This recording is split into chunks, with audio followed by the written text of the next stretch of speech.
Hello student, कैसे हैं आप लोग। उत्तराखंड पुलिस के लिए जो ऑनलाइन बैच हमारा चल रहा है उसमें उत्तराखंड जीएस के साथ साथ पे हिंदी की क्लासें भी आज से स्टार्ट हो रही हैं। इस क्रम में हिंदी का ये मेरा पहला लेक्चर रहेगा, ठीक है।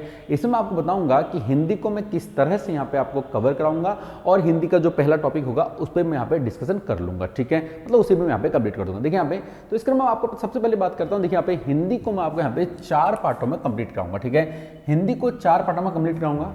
सबसे पहले आपको इसमें भाषा इसमें आपको पढ़ाई जाएगी, ठीक है। मतलब भाषा और इससे संबंधित जो चीजें हैं वो आपको यहाँ पर पढ़ाई जाएंगी। देखिए हिंदी क्या है, एक्चुअली एक भाषा है। हिंदी के अंदर हमको सारा कुछ पढ़ना है तो सबसे पहले तो यही पढ़ना पड़ेगा कि आखिर हिंदी है क्या। हिंदी एक भाषा है तो वो भाषा क्या है उसमें हम बात करना पड़ेगा।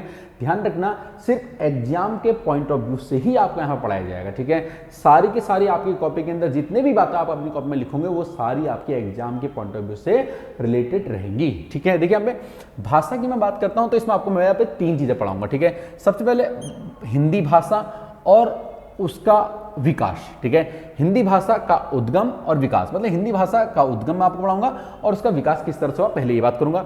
दूसरे यहाँ पे बात करूंगा पे लिपि की। देखिए हिंदी भाषा की लिपि देवनागरी है। देवनागरी लिपि का उद्गम और इसका विकास मैं आपको पढ़ाऊंगा, ठीक है। इसी के साथ में इसकी जो आसपास की जो लिपियां हैं जो इससे मैच करती हैं, एक जैसी हैं, ठीक है। जैसे गुरुमुखी लिपि, मतलब जो इसके साथ में जो आसपास की लिपियां हैं उनको भी यहाँ पे एक नजर देख लेंगे, ठीक है। तीसरा, भाषा के लिए एक बहुत इंपॉर्टेंट चीज होती है विराम चिन्ह, ठीक है। भाषा का विराम चिन्ह के बिना कोई अस्तित्व नहीं होता है, तो विराम चिन्ह की बात करूंगा, ठीक है। तो भाषा में यहाँ पे ठीक है, हिंदी भाषा का उद्गम और विकास, लिपि में देवनागरी लिपि और उसका विकास और विराम चिन्ह की मैं बात करूंगा, ठीक। चलिए दूसरा सेक्शन रहेगा इसके यहाँ पे व्याकरण का। देखिए व्याकरण में यहाँ पे संज्ञा, सर्वनाम, ठीक है, उपसर्ग, प्रत्यय, ठीक है, संधि, समास, ये सब चीजें जो रहेंगी वो आपके व्याकरण का हिस्सा रहेंगी, ठीक है। तीसरा जो आपका यहाँ पर रहेगा वो रहेगा पत्र लेखन और हिंदी कंप्यूटिंग। आजकल यहाँ से विशेष तौर पर प्रश्न आपके बन रहे हैं, तो पत्र लेखन और हिंदी कंप्यूटिंग आपको यहाँ पे कराया जाएगा, ठीक है। और चौथा बात करूंगा यहाँ पे साहित्य यानी कि लिटरेचर की यहाँ पे आपसे बात करूंगा, ठीक है। तो इन 4 पार्टों में आपको जो हिंदी का सिलेबस है वो पूरा यहाँ पे कंप्लीट हो जाएगा, ठीक। चलिए देखिए, तो इस क्रम में सबसे पहले मैं भाषा के अंदर बात करता हूं हिंदी भाषा का उद्गम और इसका विकास, ठीक है। तो सबसे पहले टॉपिक यहां मैं करा के चलता हूं। देखिए यहाँ पे जब मैं भाषा और उसका विकास की बात करता हूं तो सबसे पहली बात एक आती है सर कि ये भाषा क्या होती है, ठीक हो गया है, ठीक है। भाषा क्या होती है, तो एक लाइन में आप ध्यान रखना। देखिए यहाँ पे भाषा क्या है, संप्रेषण, ठीक है। भाषा क्या है, संप्रेषण का एक व्याकरणिक माध्यम है, ठीक है। भाषा क्या है, संप्रेषण का एक व्याकरणिक माध्यम है, यह ध्यान रखना आप, ठीक है। अब एक बात आती है सर ये संप्रेषण क्या होता है। देखिए कभी कभार आपसे पूछ लेता है तो इस तरह से भी, ठीक है। तो संप्रेषण क्या, देखिए यहाँ पे विचारों का जो आदान प्रदान है वो आपका संप्रेषण कहलाता है, ठीक हो गया है। विचारों का आदान प्रदान जो है वो संप्रेषण कहलाता है। लेकिन देखिए एक बात अभी समझिए, संप्रेषण कैसे भी मैं कर सकता हूं। संप्रेषण जो है मैं कैसे भी कर सकता हूं, ठीक है। क्लियर हो गया। मैं मौखिक संप्रेषण कर सकता हूं, मैं अपने मुंह से आपको बात समझा रहा हूं, ये मौखिक संप्रेषण है। मैं सांकेतिक संप्रेषण आपको समझा सकता हूं, ठीक है। सांकेतों के हिसाब से अपने विचारों का आदान प्रदान कर सकता हूं, वो सांकेतिक संप्रेषण कहलाता है, ठीक है। और लिखित संप्रेषण भी हो सकता है, जैसे मैंने यहाँ पे लिख रखा है, आपको बात समझ में आ रही है, ये लिखित संप्रेषण है, ठीक। चलिए तो उसी तरह से भाषा भी क्या है, संप्रेषण का एक व्याकरणिक माध्यम है। मैंने यहाँ पे एक शब्द लिखा है व्याकरणिक। व्याकरणिक का मतलब क्या है, जब, ठीक है, जब भाषा में हम जो व्याकरण के जो नियम होते हैं उनको हम संलग्न कर देते हैं तो फिर वो वही माध्यम कैसा हो जाता है, व्याकरणिक माध्यम हो जाता है, ठीक हो गया, ठीक है। जबकि इसके विपरीत, ठीक है, तो भाषा क्या हो गई, संप्रेषण का एक व्याकरणिक माध्यम, या फिर मैं कह दूंगा विचारों के आदान प्रदान का एक व्याकरणिक माध्यम, ठीक है। जबकि इसके विपरीत बोली भी एक संप्रेषण का माध्यम है, लेकिन बोली कैसा माध्यम है, अव्याकरणिक माध्यम है, ठीक है। बोली में हम व्याकरण का ध्यान हम नहीं रखते हैं, ठीक। चलिए अब एक बात यहां पे ये आती है, देखिए यहां पे सर देखिए जो भारत के अंदर मैं बात करता हूं, भारत में हम जिस भाषा का प्रयोग करते हैं वो भाषा कौन सी है, ठीक है। देखिए भारत में सबसे पहले आर्य यहाँ पर आए थे, ठीक है। आर्यों का निवास ये कहलाता है। तो भारत में जिस भाषा को हम प्रयोग करते हैं उसे आर्य भाषा कहा जाता था, ठीक हो गया है। थोड़ा अंदर की चीजें हैं, उतना हम जाएंगे नहीं, तो आर्य भाषा कहा जाता था, ठीक है। और जो अब देखिए आर्य तो बहुत जगह पे थे, भारत में भी थे और जगह पे भी थे, ठीक है। भारत में जो आर्य आए वो भारतीय आर्य कहलाए और भारतीय आर्यों ने जो भाषा प्रयुक्त की वो कहलाई भारतीय आर्य भाषा, ठीक है। वो क्या कहलाए यहाँ पे भारतीय आर्य भाषा करे। अब देखिए यहाँ पे ये जो भारतीय आर्य भाषा ही बेसिकली मुझे यहाँ पे पढ़नी होती है, ठीक है। इस भारतीय आर्य भाषा को कंप्लीट करने के लिए मैं इसे यहाँ पे 3 पार्टों में डिवाइड कर देता हूँ, ठीक है। सबसे पहला होता है प्राचीन भारतीय आर्य भाषा, ठीक है। जो सबसे पहले जो आर्य थे उन लोगों ने जिस भाषा का प्रयोग किया, ठीक है, उसे हम बोलते हैं यहाँ पे प्राचीन भारतीय आर्य भाषा। दूसरी होती है मध्यकालीन भारतीय आर्य भाषा, ठीक है। और तीसरी होती है आधुनिक भारतीय आर्य भाषा, ठीक है, आधुनिक भारतीय आर्य भाषा। देखिए प्राचीन भारतीय आर्य भाषा की जब मैं बात करता हूं तो प्राचीन भारतीय आर्य भाषा का जो पहला नमूना हमें देखने को मिलता है, सबसे पहला हमें जब ये हमें देखने को मिलता है तो वो मिलता है हमें वैदिक साहित्यों में। जो हमारे वैदिक साहित्य हैं उनमें सबसे पहले प्राचीन जो भारतीय आर्य भाषा है ये हमें देखने को मिलती है, ठीक हो गया है। अब देखिए जो वैदिक साहित्य हैं, ठीक है, जो वैदिक साहित्य हैं इसके 2 हिस्से हमें देखने को मिलते हैं, ठीक है। मतलब देखिए जो वैदिक साहित्य किसमें लिखा गया, ये बेसिकली संस्कृत में लिखा गया। वैदिक साहित्य किसमें लिखा गया, संस्कृत में लिखा गया। तो वैदिक साहित्य के हमें 2 रूप देखने को मिलते हैं, एक दिखता है हमें वैदिक संस्कृत, दूसरा में दिखता है यहाँ पे लौकिक संस्कृत, ठीक हो गया है। बात जरा समझ लेना। देखिए यहाँ पे वैदिक संस्कृत की जो बात करता हूं, देखो वैदिक संस्कृत में हम जिस संस्कृत को हम पढ़ते हैं या हमने जिस संस्कृत का हमने प्रयोग कर रखा है उसे वैदिकी भी कहा जाता है, उसी को ही छंदस भी कहते हैं, ठीक है। मतलब वेदों के अंदर हमने जिस संस्कृत का हमने प्रयोग किया है उसे वैदिकी भी कहते हैं, उसे छंदस भी कहते हैं। ऐसा क्यों? ऐसा इसलिए क्योंकि जो वेदों में जिस संस्कृत का हमने प्रयोग किया और जिस, ठीक है, जिस शैली का उसमें प्रयोग हुआ वो शैली थी छंदेशात्मक शैली, ठीक है। वेद छंदों में लिखे गए, इसलिए वेदों की भाषा को छंदेश, ठीक है, या फिर छंदस भाषा भी कहा जाता है, ठीक हो गया। इसलिए जो वैदिक संस्कृत थी उसे हम वैदिकी संस्कृत या उसे छंदस भी उसे कहा जाता था। देखिए अब यहाँ पे जो ये वैदिक संस्कृत थी या फिर जो छंदस थे वैदिक, ठीक है, वैदिकी थी, इसे 3 भागों में डिवाइड किया गया है, ठीक है। यानी कि वैदिक संस्कृति के अंतर्गत 3 चीजें बेसिकली यहाँ पे आती हैं, जो मतलब आप ये सिंपली समझ लो, मतलब वैदिक संस्कृत में जो चीजें लिखी गई हैं, वैदिक संस्कृत में बेसिकली 3 चीजें लिखी गई। देखिए वैदिक संस्कृत कौन सी संस्कृत है, जो वेदों में प्रयोग हुई, ठीक है। वेद जिस भाषा में जिस संस्कृत में लिखे गए वैदिक संस्कृत थी, बहुत टफ और कुटिल संस्कृति ये थी, ठीक है। वेदों की भाषा कुटिल भाषा भी कहलाती है क्योंकि बहुत टफ संस्कृति इसमें लिखी गई थी, ठीक है।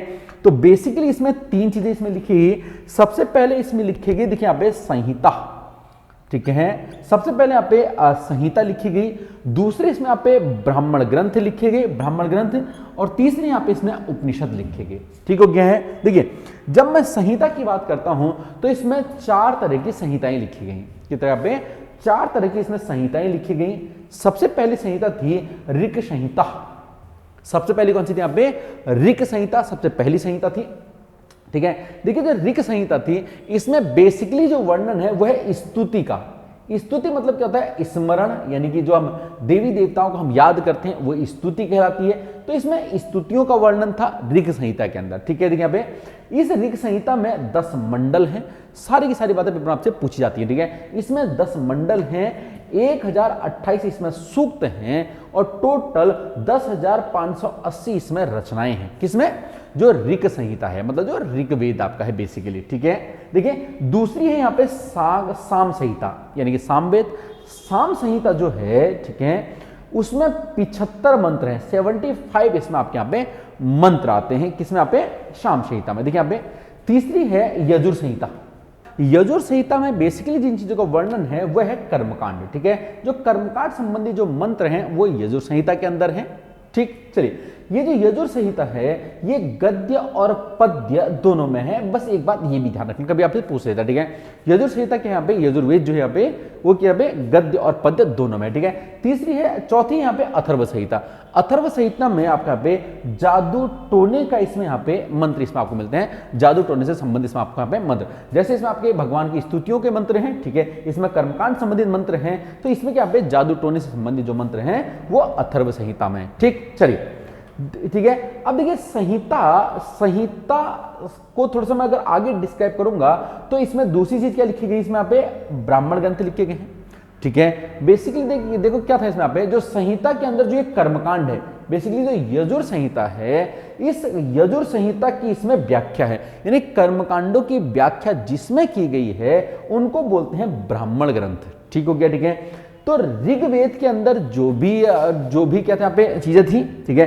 तो ऋग्वेद के लिए एक ब्राह्मण ग्रंथ बना, वो कहला आपका ऐत्रेय ब्राह्मण, ठीक है। ऋग्वेद का ब्राह्मण ग्रंथ कौन सा पे, ऐत्रेय ब्राह्मण है। देखिए सामवेद का जो ब्राह्मण ग्रंथ है उसका नाम है तांडव ब्राह्मण, पेपर में पूछ लेता है, ध्यान रखना, ठीक है। यजुर्वेद का जो ब्राह्मण है उससे बोलते हैं यहाँ पे शतपथ ब्राह्मण, और अथर्ववेद का जो ब्राह्मण है उसे हम बोलते हैं तैतरीय ब्राह्मण। कौन सा पे, तैतरीय ब्राह्मण इसे कहा जाता है। ठीक हो गया है, चलिए। तो जो वैदिक संस्कृत में एक तो आपकी संहिताएं लिखी गई, दूसरे आपके ब्राह्मण ग्रंथ लिखे गए, और तीसरे लिखी गई यहाँ पे उपनिषद, ठीक है। उपनिषदों में देखिए यहाँ पे 108 उपनिषद हैं, बस हो गया। आप देखिए इतना लिखना तो पॉसिबल है नहीं, और आपसे पूछेगा भी नहीं कि 108 उपनिषद कौन कौन से थे, तो भैया ध्यान रखना उपनिषदों की संख्या कितनी यहाँ पे 108 है। ठीक हो गया है, चलो ठीक है। तो मैंने बोला जो भारतीय आर्य भाषा है उसके 3 हिस्से हैं। पहला कौन सा पे, भारतीय आर्य भाषा, ठीक है। दूसरी कौन सी है, मध्यकालीन भारतीय आर्य भाषा। तीसरा है आधुनिक भारतीय आर्य भाषा, ठीक है। तो एक मैं देख चुका हूं प्राचीन भारतीय आर्य भाषा, अब देख लेता हूं आपने मध्यकालीन भारतीय आर्य भाषा को, देन फिर आधुनिक भारतीय आर्य भाषा, ठीक है। चलिए अब बात करता हूं मैं यहाँ पे मध्यकालीन भारतीय आर्य भाषा की। देखिए मध्यकाल के अंदर भारत में जिस भाषा का प्रयोग हुआ वो भाषा थी प्राकृत भाषा, ठीक है। वो भाषा कौन सी थी यहाँ पे, प्राकृत भाषा। आप ध्यान रखना इस प्राकृत भाषा का जो प्रारंभिक स्वरूप था उसे बोला गया पाली भाषा, ठीक है। इस प्राकृत भाषा का जो प्रारंभिक स्वरूप था उसे पाली भाषा कहा गया। इसे प्रथम प्राकृत भाषा भी कहा जाता है। ठीक हो गया है। इसका जो दूसरा स्वरूप था, यानी पाली का जो अगला स्वरूप था वो प्राकृत कहलाया, ठीक है। इसे द्वितीय प्राकृत कहते हैं। देखिए जो मेन जो प्राकृत है वो द्वितीय प्राकृत ही है, ठीक है। इसका जो प्रथम प्राकृत है यानी कि पहला जो रूप था इसका वो पाली कहलाता था। ठीक हो गया, ठीक है। द्वितीय प्राकृत थी, और इसका अगला जो स्वरूप आया यानी प्राकृत से भी थोड़ा सा और आसान जो रहा वो थी यहाँ पे अपभ्रंश। इस अपभ्रंश को तृतीय प्राकृत कहा गया, ठीक है। अपभ्रंश के बाद अपभ्रंश का ही जो थोड़ा सा परिवर्तित रूप था वो अवहट्ट कहलाया, ठीक है। इसे चतुर्थ प्राकृत भी कहा जाता है, या फिर इसको अपभ्रंश का परिवर्तित रूप कहा जाता है, ठीक है। यानी कि आप मोटा मोटा आप ये समझ चुके हो कि मध्यकालीन भारतीय आर्य भाषा के अंदर हम यहाँ पे मध्यकालीन भारतीय जो आर्य भाषा थी इसमें हमने यहाँ पे प्राकृत भाषा का प्रयोग किया, ठीक है। मतलब मेनली इसको हम प्राकृत भाषा यहाँ प्रयोग किया, लेकिन प्राकृत भाषा के यहाँ पे 4 रूप हमें देखने को मिले। पहला रूप था इसका पाली, दूसरा प्राकृति था, तीसरा था अपभ्रंश, चौथा था यहाँ पे अवहट्ट। ठीक हो गया है। चलिए अब देखिए यहाँ पे, अब ये प्राकृत की हमें जरूरत क्यों पड़ी, जरा एक बात ये समझते देखिए यहाँ पे। इससे पहले था प्राचीन भारतीय आर्य भाषा।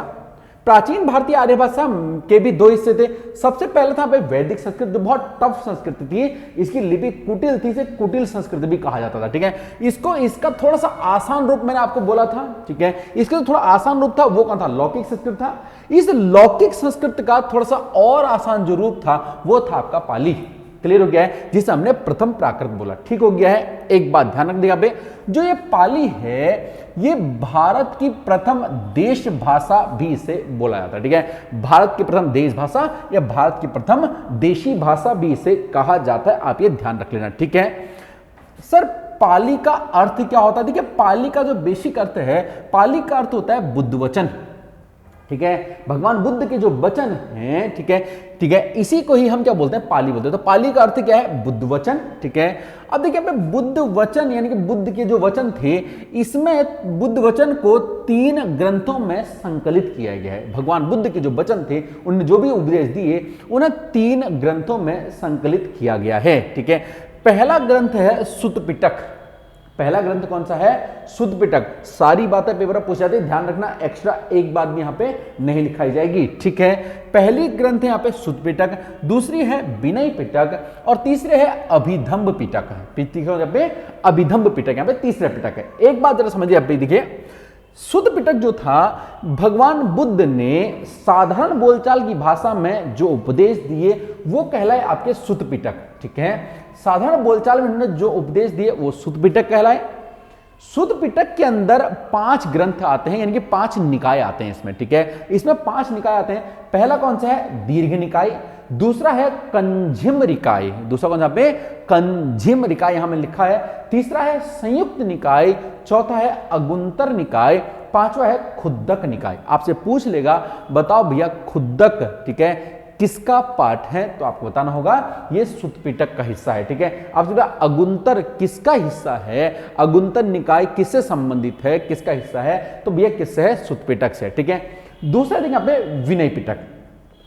विनय पिटक जो था देखिए यहाँ पे, इसमें बुद्ध की शिक्षाएं हैं, बुद्ध ने जो शिक्षाएं दे रखी हैं वो इसके अंदर है, ठीक है। जो ये बुद्ध की जो शिक्षाएं हैं यानी कि विनय पिटक है, इसके अंतर्गत 4 ग्रंथ आते हैं, इसके अंतर्गत यहाँ पे 4 ग्रंथ आते हैं। पहला आता है महावग्ग, पहला क्या आता है यहाँ पे, महावग्ग। दूसरा आता है चुल्लवग्ग, ये सब ग्रंथों के नाम है। तीसरा आता है पाचितीय, कौन सा आता है, पाचितीय तीसरा आता है। चौथा आता है पाराजिक और पांचवा आता है परिवार, ठीक है। देखिए 3 तो पाचिती, पाराजिक और परिवार, तीनों अपने को थोड़ा आसान है याद करने के लिए।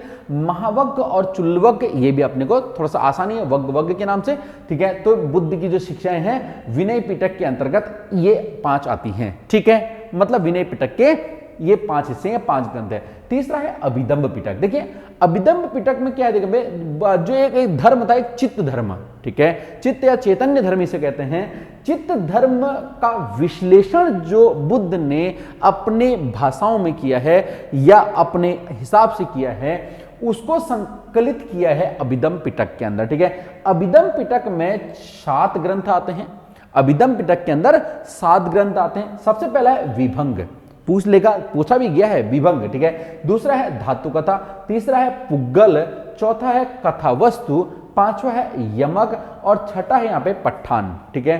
तो अभिदम्भ पिटक के अंदर ये 7 ग्रंथ हैं, आपसे ये पेपर में पूछे जाते हैं, ठीक है। एक बात ध्यान रखें, जो पाली भाषा है, इस पाली भाषा के जो प्रमुख ग्रंथ हैं वो तो बौद्ध ग्रंथ है ही हैं, लेकिन इसके अलावा देखिए यहाँ पे अटकथा साहित्य, ठीक है, अटकथा साहित्य, मलिंद पन्नो, दीपवंश और महावंश, ये साहित्य भी पाली भाषा में लिखे गए हैं। आपसे पूछा जा सकता है बताओ अटकथा साहित्य किस भाषा में लिखा गया है, तो किसमें, ये पाली भाषा में। अगर पाली ऑप्शन ना हो तो प्रथम प्राकृत भाषा में ये लिखा गया है, क्योंकि पाली को हम क्या बोलते हैं, प्रथम प्राकृत भाषा, ठीक है। चलिए एक बात जरा और ध्यान रखना, जब यहाँ पे पाली की बात आ रही है या फिर बौद्ध धर्म की बात आ रही है, तो बौद्ध धर्म के प्रचार प्रसार के लिए अशोक का जो पुत्र था कुमार महेंद्र, ठीक है, कुमार महेंद्र इन बौद्ध ग्रंथों को लेकर के, यानी कि जो 3 सुत्त पिटक, विनय पिटक और अभिदम्भ पिटक है, इन बौद्ध ग्रंथों को लेकर के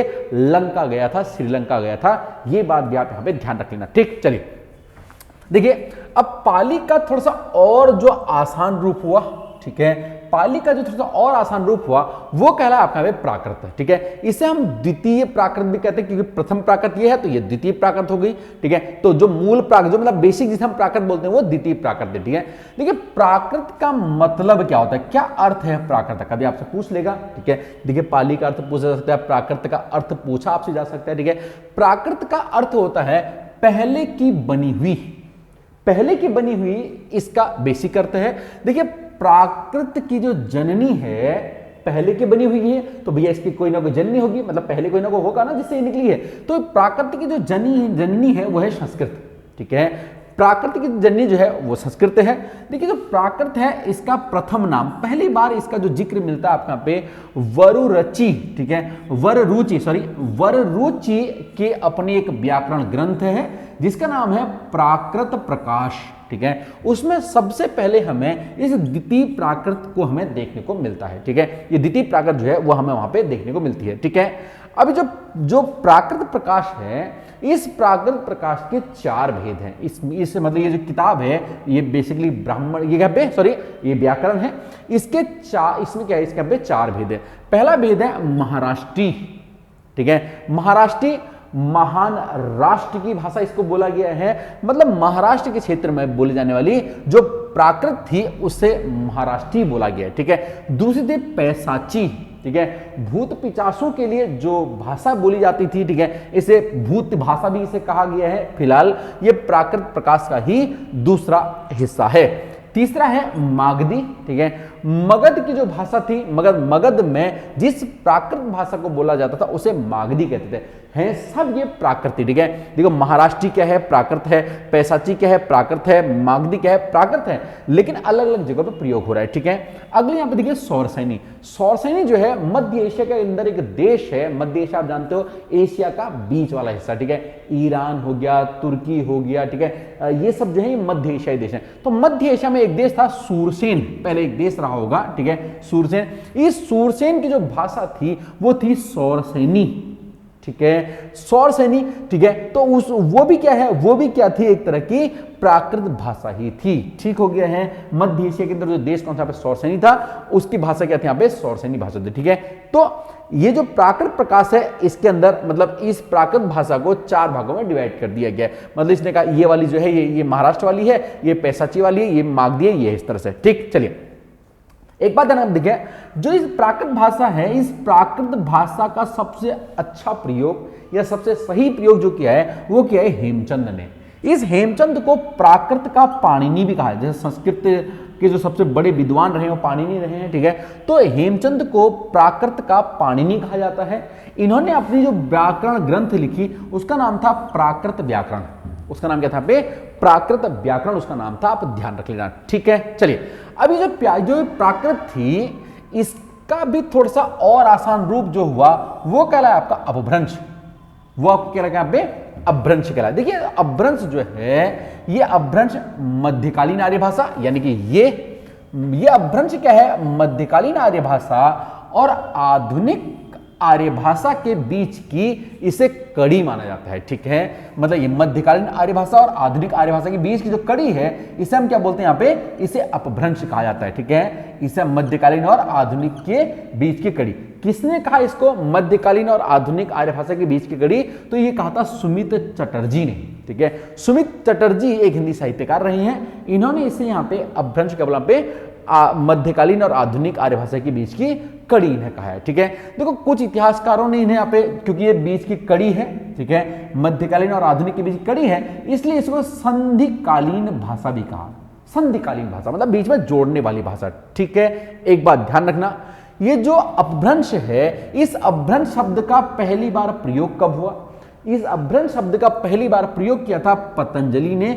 पतंजलि की अपनी एक किताब है उसका नाम है महाभाष्य।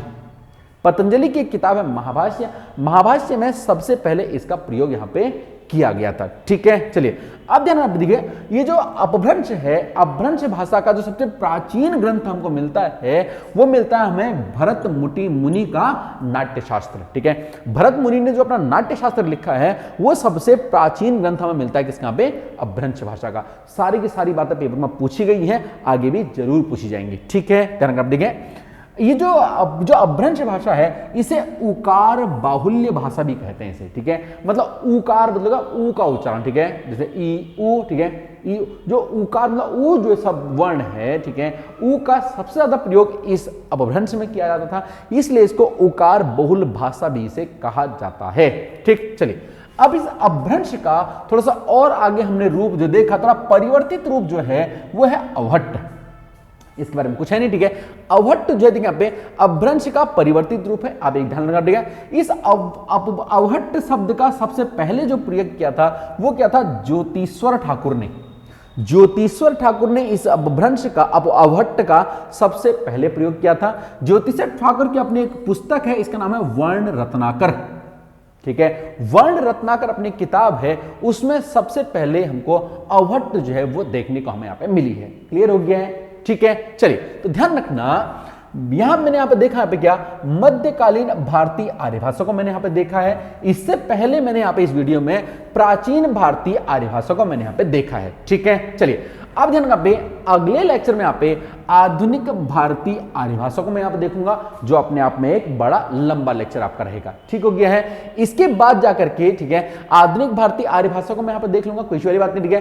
तो इसके बाद जाकर के मैं अपने पहले सेक्शन का पहला टॉपिक जो होगा उसे मैं यहाँ पे कंप्लीट कर दूंगा, ठीक है। उसके बाद फिर यहाँ पे फिर लिपि और लिपि का उद्भव और विकास यहाँ पे हो जाएगा, ठीक है। और उसके बाद जाकर के इसका जो तीसरा टॉपिक है, ठीक है, यानी कि भाषा का तीसरा टॉपिक कौन सा पे, ठीक है, विराम चिन्ह वाला, उसको मैं यहाँ पे देख लूंगा। इसी के साथ में आपका भाषा और उसका विकास वाला जो पहला टॉपिक था वो आपका कंप्लीट हो जाएगा। देन हम बढ़ चलेंगे अपने व्याकरण की तरफ को, देन फिर यहाँ पे पत्र लेखन और यहाँ पे हिंदी कंप्यूटिंग और लास्ट में यहाँ पे साहित्य को। ठीक है, बहुत अच्छा सिलेबस का रहेगा, टेंशन आपको लेने का नहीं है। ठीक है, बहुत अच्छी तरह से आपकी इसकी तैयारी यहाँ पे हो जाएगी, इतना से विश्वास के साथ पढ़िए। ठीक है, चलिए ठीक है, हमारा जो ये कोर्स आप चल रहा है, इस कोर्स में अगर आपको ज्वाइन होना है तो इस कोर्स में ज्वाइन होने के लिए ठीक है सिंपली आप मुझे एक मैसेज लिखेंगे। ठीक है, एंट्री, ठीक है, एंट्री आप लिख करके अपना कोर्स का आप मुझे नेम लिख देंगे। ठीक है, कांस्टेबल का है तो कांस्टेबल का लिख देंगे, एसआई का है तो एसआई का लिख देंगे। ठीक है, लिख करके इसे आप मुझे सेंड कर देंगे। इससे सेंड करें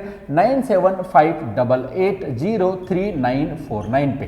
ठीक है, ये आप मुझे सेंड कर देंगे, सिंपली आप हमारे कोर्स में आप ज्वाइन होंगे। चलिए बने रहिए, देवक्या सेकंड साथ में पढ़ते रहिए हिंदी। अगर आपको लेक्चर पसंद आया है तो इसे लाइक करना, अपने जितने भी लोग अपनी तैयारी करने वाले हैं वहां तक शेयर कर देना। थैंक यू, शुक्रिया, धन्यवाद।